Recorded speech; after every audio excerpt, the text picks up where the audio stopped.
Hey guys, it's Ryan, finding a path to financial freedom for the self-employed. For entrepreneurs, freelancers, and the otherwise self-employed, especially in the early days, there are a lot of sacrifices made in the name of kicking our project down the road. We miss soccer games and date nights, we don't socialize, and we don't take care of ourselves physically or mentally. All in hopes that one day, through our hard work, it will all work out.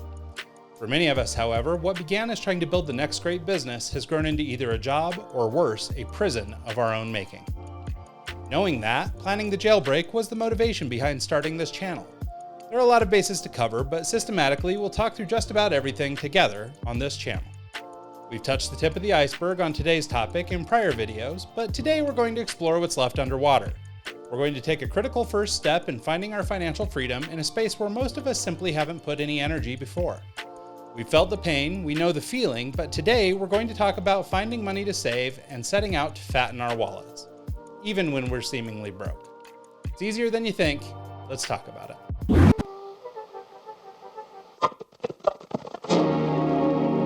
On the advice of a subscriber and frequent commenter on the channel, I picked up a little book called The Richest Man in Babylon.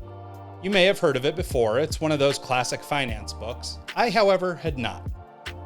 That said, if you're familiar with Dave Ramsey, Tony Robbins, or really any other financial thought leader, you've probably heard of the lessons of this book relayed through their work. It's a quick read, and for me, that's really saying something. A simple tale of self-employed chariot builder named Bansir. Bansir, you see, was tired of being broke. So, perched atop a low wall surrounding his humble home, he gazed upon the opulence of the palace of the king of Babylon, contemplating his current state of affairs. Along came his buddy, a musician named Kabi, not to be confused with Dabi, though equally broke, to inquire about Bansir's sour grimace. After some ado, the two of them, in hopes of seeking knowledge and changing their stars, go forth to rap with a man named Arcad, the so-called richest man in Babylon. Arcad is a kind and generous man. He's willing to share his wisdom and his experience with those seeking it in an easily understood and no BS kind of way. Well, not super easily understood in that it's written in what amounts to a biblical style. Lots of these and thys. But the points he makes are very simple, and I believe that's why this story, though originally written in the 30s, is just as relevant today as when it was written originally.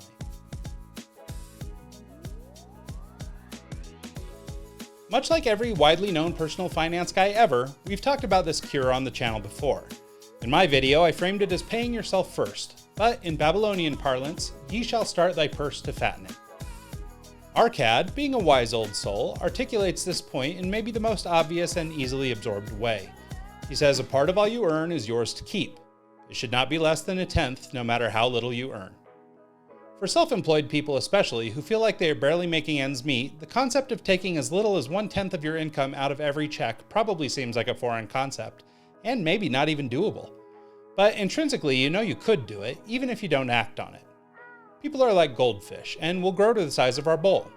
Do you think it's a coincidence that no matter how much we struggle and no matter how much we bill, we're always looking for more? The good news is that this principle works the other way too. If your income was suddenly slashed in half, you might have to make some decisions you didn't like in the short term, but I'd bet after the initial shock, you'd eventually settle into a new situation that felt a lot like the old situation. Now, maybe you'd be eating a little more ramen than you'd like, but the point is, in a situation less extreme than losing half of your income, you could probably save a shekel or two and barely even notice. As fundamental as setting aside a little dough from each check is, the second cure is just as critical and obvious.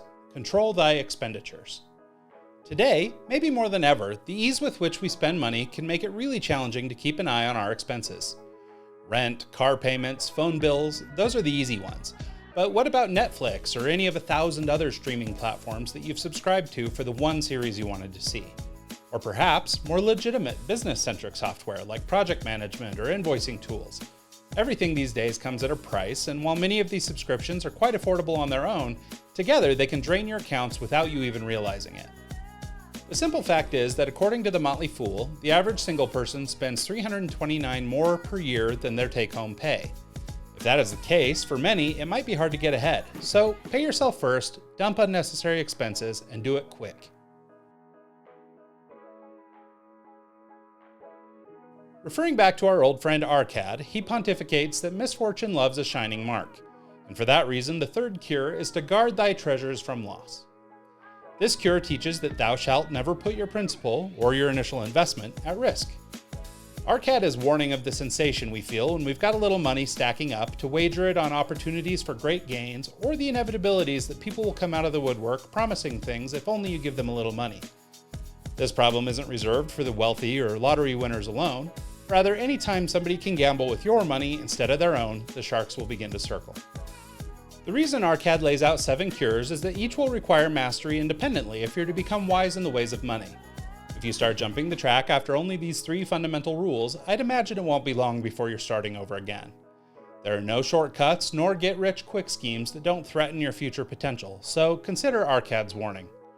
Although he, like me, doesn't actually give investment advice on this channel or anywhere else for that matter. In the 4th cure, Arcad isn't referring to some wild Discovery Channel type stuff, rather putting your money where it can actually go to work for you. The 4th cure is make thy gold multiply.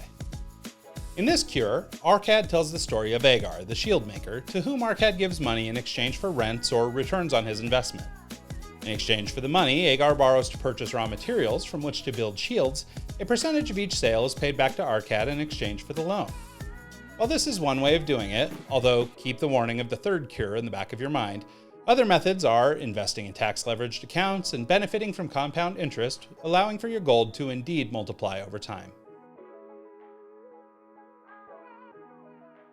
With the fundamental 4 cures under our belt, we've started to set aside some cash, we've wrangled our expenses, we've safeguarded our gold, and now wisely invested, it should be generating some income, albeit a small amount at first. Now, Arcad suggests that with that infrastructure in place, we work on bettering ourselves and apply the 5th cure to increase thy ability to earn.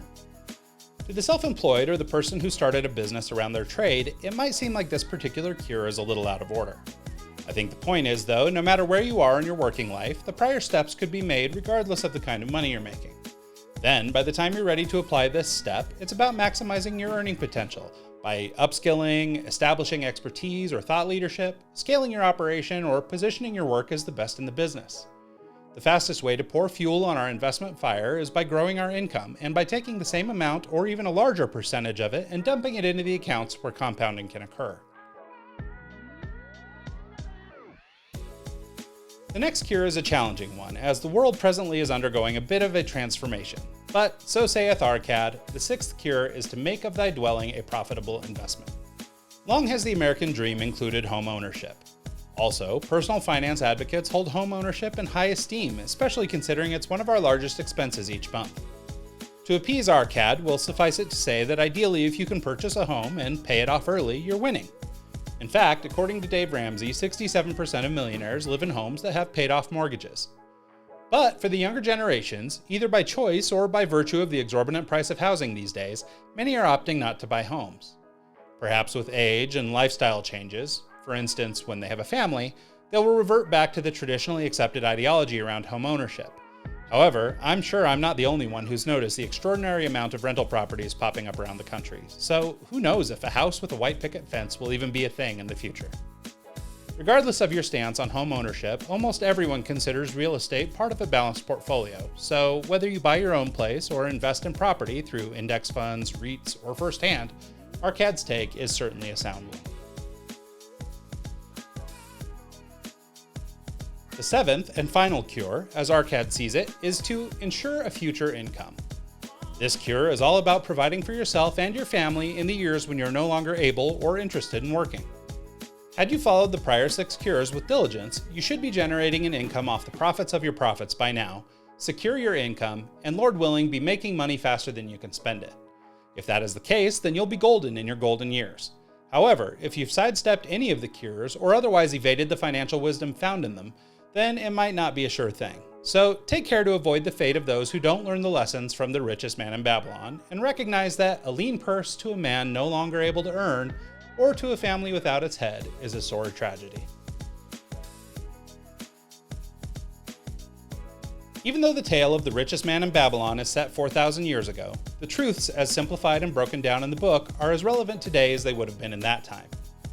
Before we wrap up, I would like to add a little cure of my own to the list, however. It would probably come first in order, but I would guess it could be applicable at any part of your journey, and that is, in my own broken, pre-biblical parlance, seeketh thee counsel and the expertise of those who do, and glean knowledge of them. Learn all that you can and never stop. Before you learn about Cure 1, you must be willing to learn it all.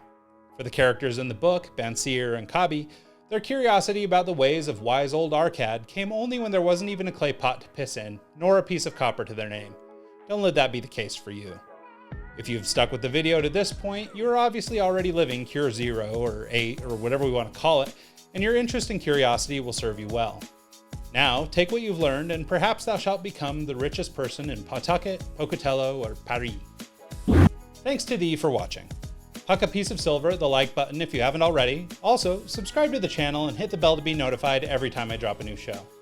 If you find this content or anything on this channel valuable, share it and spreadeth thee thine good word.